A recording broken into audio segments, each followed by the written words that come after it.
Elles ont été recensées, les évaluations techniques faites et les estimations financières validées. Le gouvernement a promis une indemnisation équitable conformément aux procédures en vigueur. Mais 2 ans après, ces populations impactées qui sont poursuivies par des créanciers et qui vivent dans la précarité ne voient rien venir. Le gouvernement se tait et ne réagit pas. Aujourd'hui, elle décide d'interpeller les autorités togolaises à travers une lettre ouverte dont voici la teneur. Lettre ouverte aux autorités compétentes concernant le retard de dédommagement des populations impactées par la déviation de la route nationale N-1 à Davy.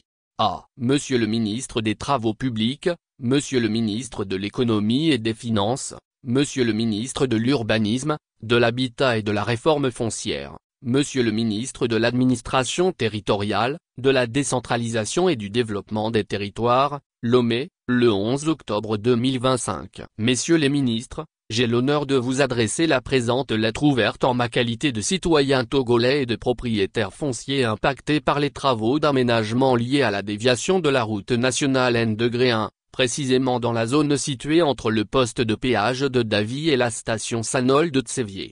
En novembre 2023, les services compétents ont procédé au recensement et à la collecte de l'ensemble des documents fonciers des parcelles, bâties ou non, se trouvant sur le tracé de ladite déviation. Cette opération s'est déroulée de manière officielle, avec promesse d'une indemnisation équitable conformément aux procédures en vigueur. À ce jour, 2 années se sont écoulées sans que les populations concernées n'aient reçu la moindre information sur l'effectivité ou l'imminence du dédommagement annoncé.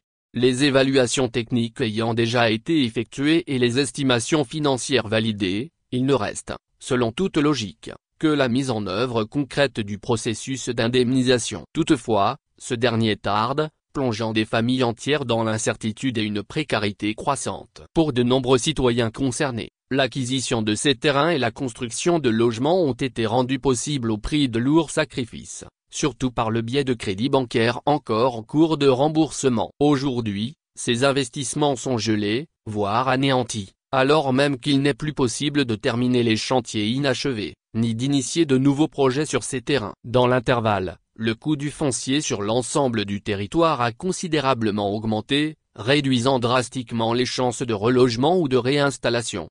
Face à cette situation préoccupante, marquée par le silence prolongé des autorités compétentes, je me permets, à travers cette lettre ouverte, d'interpeller respectueusement le gouvernement sur l'urgence d'apporter des réponses concrètes et rassurantes aux populations affectées. Il en va de la crédibilité de l'action publique et de la confiance que les citoyens placent dans les institutions de la République. En conséquence, je sollicite humblement, moins la communication officielle d'un calendrier précis quant au début effectif du processus d'indemnisation, moins l'accélération des procédures administratives y afférentes, moins la prise en compte des préjudices économiques, sociaux et moraux subis par les citoyens touchés, depuis l'expropriation jusqu'à ce jour.